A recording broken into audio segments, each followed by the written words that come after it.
My donor, I've heard his voice. I have an MP3 file of him telling his own life story. Why you felt you wanted to donate.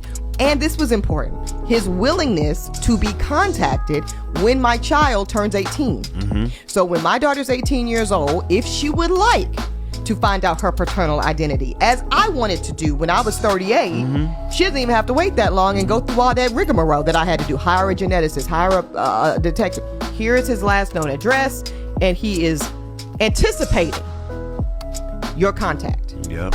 Childhood photos, adult photos, keepsake essays from him, from the nursing staff, first impression, what he does for a living, his educational background, his SAT score.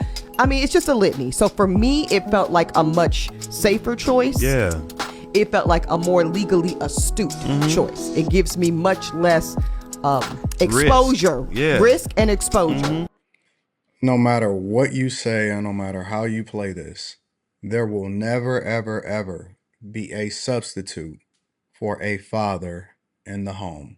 The reason why because all she's naming right now is things that could help her make a basketball team or something like that. You know what I'm saying? Like essays and all of that. Look, bruh, you could write as many letters. That's the equivalent of writing a letter from the penitentiary. You can write as many letters as you want to. You can look at the SAT scores. You can do all of that. But what happens when she starts to try to figure out or try to have a conversation about how she should approach men or the mindset of what men should be like? You see what I'm saying? There's no amount of money.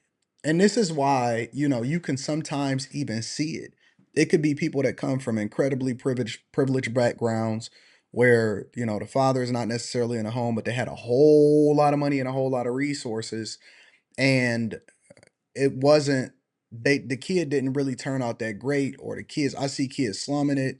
Um, it's a bad thing. It's a bad environment. The kid winds up becoming, feminine or any of that type of stuff, right? And I think that we can substitute money for good parenting. And good parenting is incredibly important, especially in the earlier phases of your life. Listen, it's nothing that an MP3 file is going to do for you. It's nothing that an essay is going to do for you. At 18, listen to what she's saying. This is supposed to be one of the most astute, lawyer, smartest women, as far as what she stands for, able to communicate, a voice for women. And to think that just a little while ago, she was just talking about how she wouldn't date a bus driver.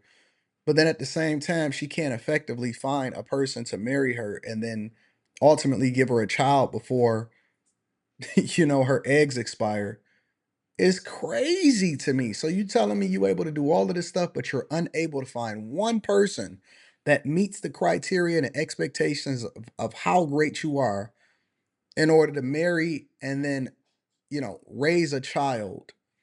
Because again, I know people that come from solid families and even to the point to where they didn't even have a lot of resources. I was raised in an environment, I was blessed to have a strong father in a household and a strong environment that I was raised in as far as the church and all of that. And I didn't even, always meet expectations as far as doing the thing that I probably was supposed to be doing as a young kid, but I went back to it. I came back to it because it was the examples that I witnessed that ultimately drove my decisions as I got older to say, you know what? This is who I truly am. And this is what I've learned as a result of watching my father and seeing how he operated in different advice. And even today, as a 42-year-old man, I still lean back and fall back into that. And those are the same values and principles that I input into my nephews and my daughter. And it's very important for me to play a huge physical role. She can call me at any time and ask me for advice. And sometimes she does. And sometimes she taps in and she says, hey, dad, such and such and such and such. And I give her a different lens or a different perspective than maybe her mother would when it comes to parenting her throughout different portions of her life.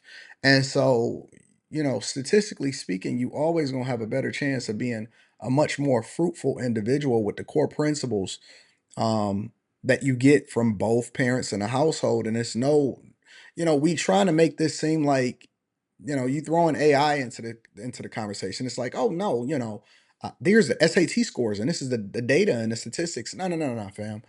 It's a human element that comes along with it. It's a level of masculinity that needs to be presented into that household. It's a level of femininity that needs to be a part of the raising of the child.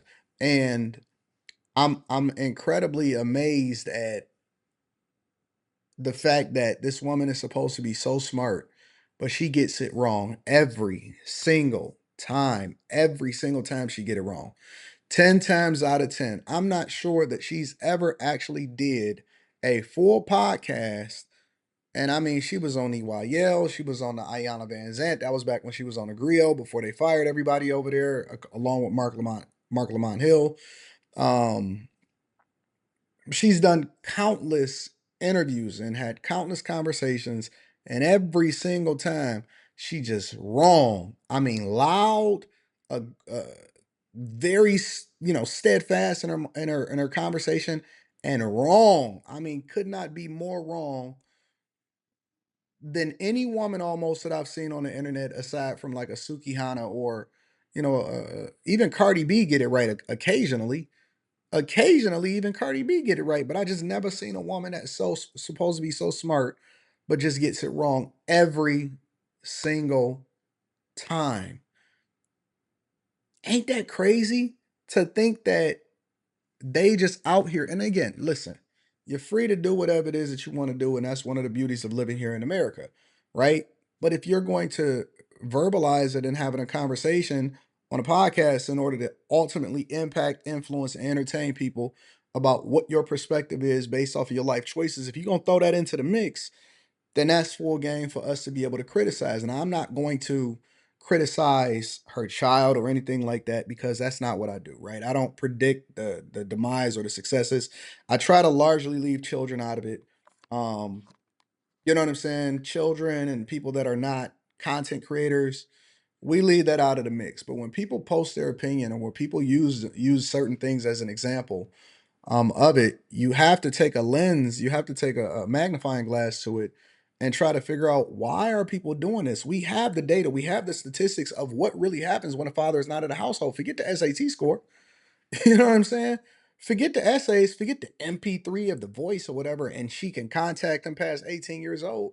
What about him playing a role all the time, all of the time up until 18 years old?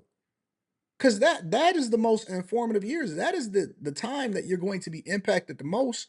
It's those that love that failed in so much. I mean, gosh, you got to be able to fail in a controlled environment, and it's certain advice that you're gonna have to get. You can't wait till 18 in order to get that advice.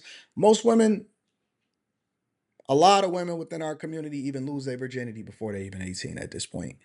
You know what I'm saying? So I'm curious as to what you guys think. Let me know what y'all think inside of the comments. I love y'all. I appreciate y'all. Make sure you tap into the Patreon. Link is in the description. I'm gonna holler at y'all later, man. I'm out.